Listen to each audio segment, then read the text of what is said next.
Olá, bom dia, boa tarde, boa noite. Nós somos o primeiro EADM do Colégio Estadual CEP Redes Pacheco. Meu nome é Ramine. Meu nome é Ana Luísa. Nós estamos aqui com a vice-gestora do Centro Juvenil de Ciência e Cultura, CJCC, Luciara Fortuoso. Luciara, bem-vinda ao nosso podcast. Será que tem como falar um pouco sobre a sua história aqui, de vida e de professora, escritora, vice-gestora? Boa tarde, bom dia, boa noite, gente. Olha bem, eu sou uma mulher negra, mãe, professora de escola pública que nasceu na roça. Às vezes as pessoas não sabem disso, mas eu gosto de falar sobre isso, né? Eu nasci na roça, morei na roça até os 8 anos e depois de morar em Jequié, né? E aqui em Jequié eu me constituí enquanto pessoa. Não sou jequiense de nascença, sou jequiense de coração. Tenho uma trajetória toda de escola pública, fui aluna de escola pública, aluna de universidade pública e hoje sou professora de uma escola da rede estadual de ensino. Com você acha que a sua profissão pode mudar a vida das pessoas? Eu acho não, eu tenho certeza absoluta, né? Os anos de docência me fez perceber isso na vida dos meus estudantes. Inclusive, a semana passada eu encontrei 2 ex-alunos que hoje, né, eles são professores. E assim, o professor ele tem sim o poder de mudar a vida do estudante. Quais as suas expectativas para a sua profissão, assim, no futuro? Eu acho assim que eu não sei se no futuro nós teremos professores, porque a cada dia que passa, o que a gente percebe? Que a gente vê que os estudantes eles não têm mais interesse, né, de se tornar professores. Dentro da sua profissão, você já foi desrespeitada? Algumas vezes por professores, colegas de trabalho, por gestores, pela secretaria, né, de educação e poucas vezes por estudante. Já passou por algum preconceito? Por ser professora ou preconceito por conta de ser mulher? Por ser mulher. Como professora, nunca me vi numa situação de preconceito. Mas, enquanto mulher negra, algumas vezes, no comércio de Jequié. Que assunto mais te incomoda no mundo? Incomoda... Violência, os diversos tipos de violência é algo que me deixa assim assustada. Você gosta de ler livros? Adoro. Qual é o seu livro favorito? O meu livro favorito é A Menina que Roubava Livros. Interessante. Você também é escritora. Tem como falar para nós aqui, ouvintes, também para nós, quais são os seus livros que você já escreveu? Olha, a escrita, ela chegou comigo, assim, apareceu na minha vida, ainda na escola. Eu acho que, assim, a escola foi a grande incentivadora para que eu me tornasse uma escritora.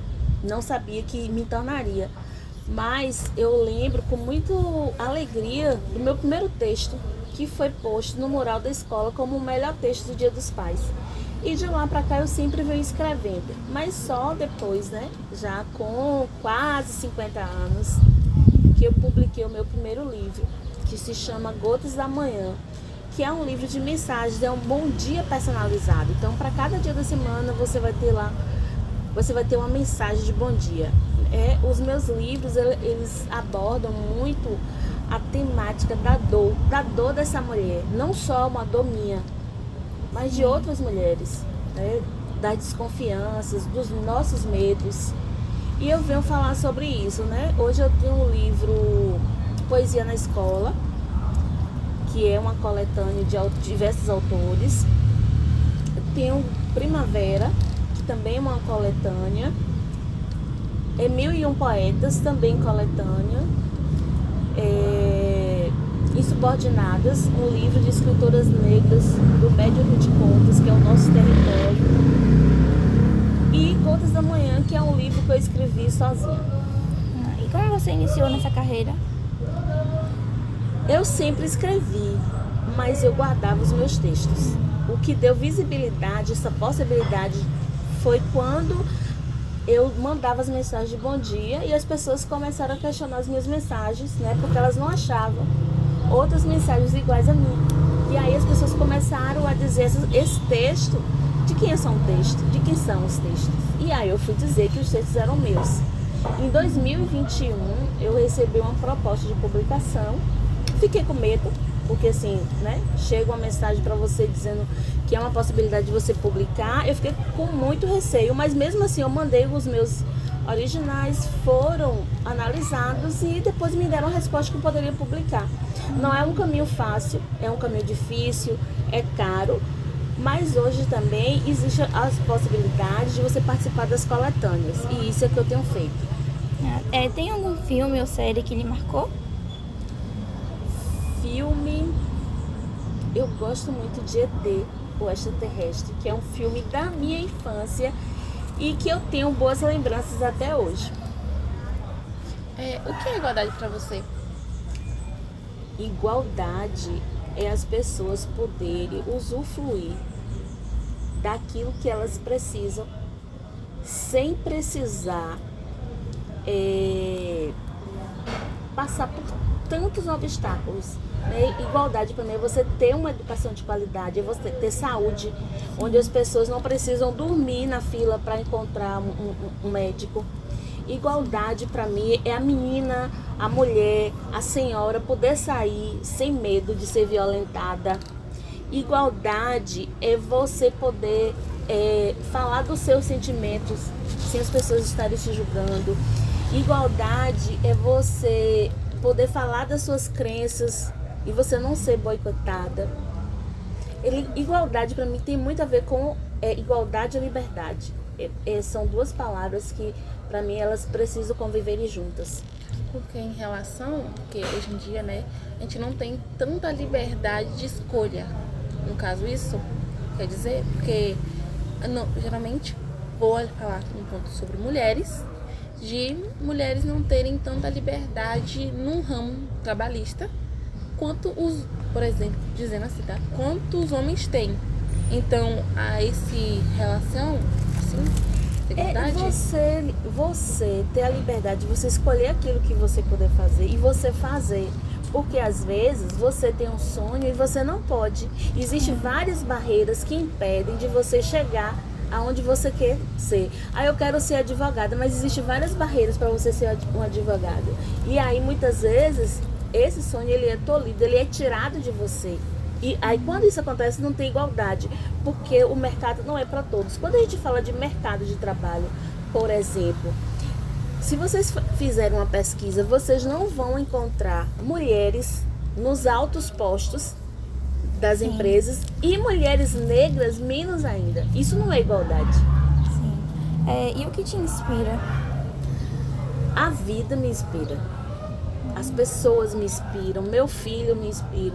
A possibilidade de eu escrever um texto e alguém ler aquele texto e dizer assim, era isso que eu queria dizer e eu não conseguia. E eu já ouvi muito isso. Uma coisa que você gosta muito. Que eu gosto muito, muito. Eu gosto de tantas coisas, mas a arte, as diversas manifestações artísticas, eu acho que é algo que me faz muito feliz. Eu escrever, eu ler alguém Expressar, né, o que tá sentindo. Eu ler algo que alguém leu, ver um filme, uma música, uma dança. Eu acho que a arte me faz feliz e assim, eu acho que a arte ela é libertadora. Uma coisa que você não gosta. Que eu não gosto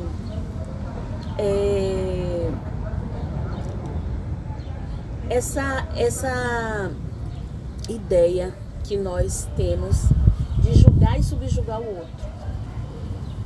Qual é a sua maior qualidade? Minha maior qualidade enquanto escritora e enquanto pessoa. Os dois. Os dois. Pode falar das qualidades. Eu acho assim que eu sou uma pessoa que estou pronta para ajudar. Eu acho que isso é uma qualidade, para mim eu vejo como uma qualidade. Entendeu? Assim, aquela pessoa que não fica presa né, alguns preceitos. E se tiver alguém precisando de ajuda e eu estiver ali, eu vou ajudar sem medo, sabe? Sem pensar duas vezes. E em relação enquanto escritora e enquanto professora?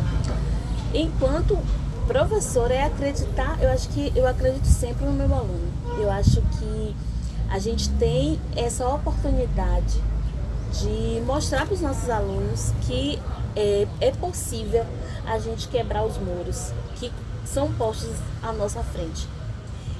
E como escritora, eu acho que é isso, de conseguir traduzir sentimentos meus e de outras pessoas através das palavras. Sim. E defeitos? Defeito, eu sou uma pessoa chata. Uma pessoa chata na vida. Um dia perfeito. Um dia perfeito, pra mim, é um dia com meu filho. Na praia, se for um dia na praia com ele, com a minha família, eu acho que pra mim é um dia perfeito. Sim. E o que te relaxa? Música. Qual o seu tipo de música favorito? Eu sou uma pessoa que eu ouço muito tudo, mas minha preferência pro MPB, tendo Maria Bethânia e Djavan como os meus preferidos. Reis da música. Uma coisa que faz você ser você mesma. Saber da onde eu vim. Sempre lembrar que eu sou uma menina, não importa onde eu esteja, aonde eu esteja, seja na sala de aula, seja falando para muitas pessoas, para 2, para 3, seja mãe, eu sempre preciso lembrar das minhas raízes, da onde eu vim, que eu sou uma menina que nasceu na roça e que eu tenho raízes profundas na simplicidade. Sim, tenho orgulho de si. Uma frase que lhe define. A escrita é a maneira de expressar sentimentos e percepções da vida. Ai, que lindo! Isso é realmente muito lindo. Sim, eu amei. Você quer deixar uma mensagem para as pessoas que estão escutando esse podcast? Eu espero que as pessoas acreditem nos seus sonhos. Muitas vezes existem pessoas que dizem ou apontam que a gente não vai conseguir.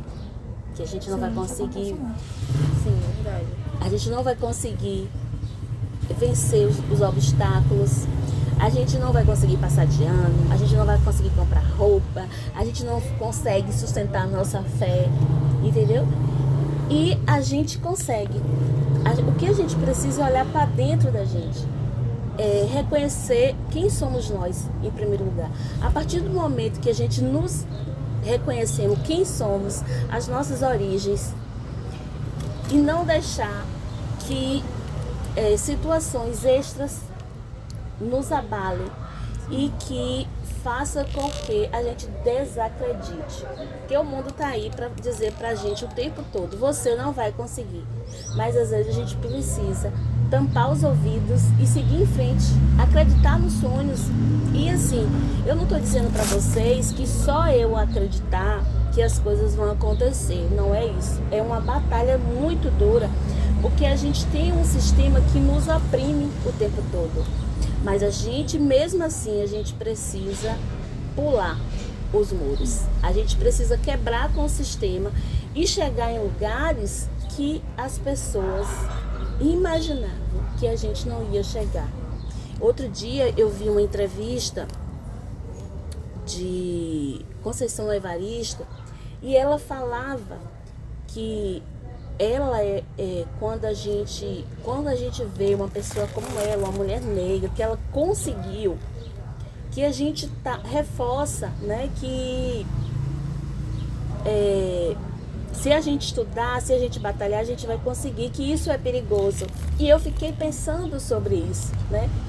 Que às vezes a gente luta, a gente passa os muros, mas a gente não consegue chegar onde a gente deveria estar, por vários motivos.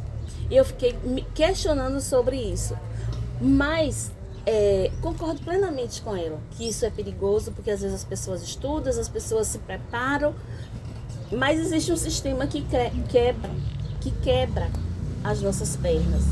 Mas a gente não pode desistir, porque se a gente desistir, se a gente desacreditar, o sistema ele vai massacrar a gente. Então é preciso que a gente continue alimentando os nossos sonhos, que a gente continue batalhando. Todo dia a gente tem uma batalha nova. Sim. E em que momento da sua vida você parou para pensar, eu estou na minha melhor fase? Agora que eu fiz 50 anos. Ter 50 anos, gente, pra mim foi algo libertador. Eu, assim, hoje eu faço coisas que eu não me permitia fazer. Porque eu falo, eu tenho 50 anos, eu consegui chegar a meio século de vida. Então, assim, hoje pra mim é a minha melhor fase. E eu não estou dizendo pra vocês que eu não tenho problemas, que eu não tenho dificuldades. Não, tenho, mas a maturidade faz com que eu enxergue as coisas de uma outra maneira. Então hoje, nos meus 50, eu estou na minha melhor fase. Voltando para o olhar sobre sua carreira, você já teve um problema que parou e falou, poxa, eu desistiria no exato momento? Olha bem, eu sempre penso isso, que eu não, na minha carreira como escritora, né? Porque como professora, eu não penso parar, porque eu amo o que eu faço. Não é que eu não amo escrever, eu amo escrever. Mas escrever custa muito caro, requer tempo, e às vezes a gente não tem o tempo. E assim, muitas vezes, a sua escrita ela não é valorizada financeiramente, né? Outro dia eu falei isso com meu filho, e ele falou assim, mãe, me prometa que você não vai parar de escrever.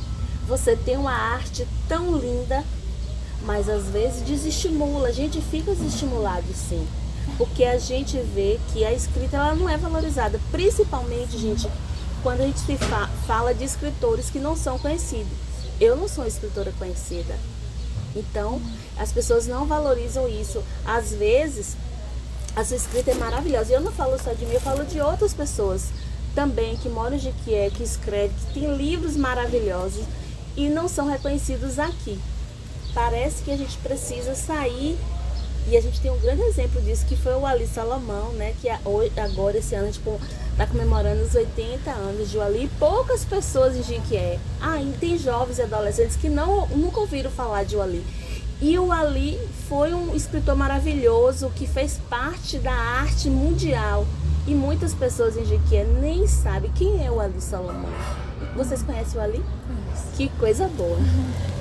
Por favor, deixe uma mensagem para as pessoas que estão ouvindo o podcast e que querem um dia ser escritor, ou que são pequenos escritores que nem querem. Eu pretendo ser escritora. Aí, temos escritor entre nós. Eu acho que você não desistir, que vai aparecer diversos, gente, desafios, mas não desista, escreva. E hoje, a gente tem muita facilidade de publicar. Não o livro físico, mas vocês têm as redes sociais. Tem gente que usa as redes sociais para fazer tanta besteira, para falar tanta boboseira. E existem canais, existem possibilidades. Eu, por exemplo, eu escrevo em um site chamado Recanto das Letras. E através desse site, Recanto das Letras, eu consegui publicar o meu livro, meu segundo livro, sem pagar nada, sem ter custo nenhum. Então, assim, não desista, escreva. Escreva no caderno, escreva no celular, escreva numa página, mas não deixe de escrever, não deixe de expressar os seus sentimentos, porque em algum momento alguém vai ler. E assim, o nosso maior reconhecimento, para mim, quando a pessoa lê um texto e fala isso que... Fala sobre. É isso que fala assim, isso que eu queria escrever e eu não consegui. Que eu não conseguia traduzir os meus sentimentos, e através do texto de uma outra pessoa, você se vê ali. Isso para mim, é magnífico. Isso foi muito lindo. Sim. Até eu que não tenho muita facilidade na escrita, que eu tenho eu acho que é coisa minha mesmo, que às vezes eu pulo muito acento e aí eu acabo errando alguma letra, palavra, aí eu fico sem paciência e não escrevo. Acabamos as perguntas. Esse podcast foi muito revigorante, foi muito bom, né? foi de aprendizado. E eu espero que, se a gente for fazer outros podcasts, que a gente vai chamar assim. Sim. Porque isso foi uma honra tê-la aqui com a gente, como professora, como escritora. E eu espero que todas as pessoas que estejam ouvindo, que sejam escritoras, que peguem um exemplo dessa escritora maravilhosa que temos aqui entre nós. Temos outros podcasts disponíveis e é isso. Tchau!